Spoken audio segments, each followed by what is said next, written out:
এক জঙ্গলে থাকত বিশাল আকৃতির এক বাঘ।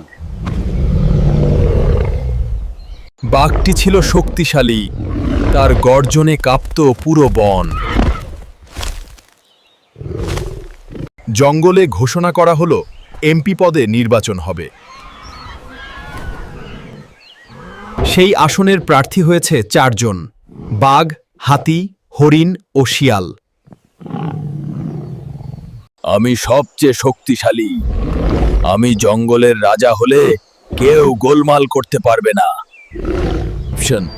আমি চালাক, আমাকে রাজা বানালে কেউ বাটপারি করতে পারবে না।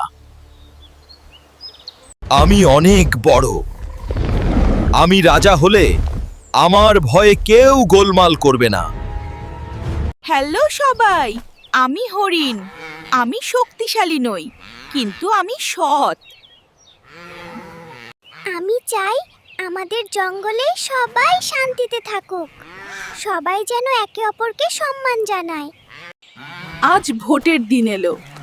সব প্রাণী এখন ভোট দিতে শুরু করেছে। জঙ্গলের প্রতিটি প্রাণী দায়িত্বের সঙ্গে লাইন বেঁধে ভোটের কাগজটি জমা দিচ্ছে। সকলের ভোটই সমান গুরুত্বপূর্ণ। এবার নির্বাচনের ফলাফল ঘোষণা করার পালা।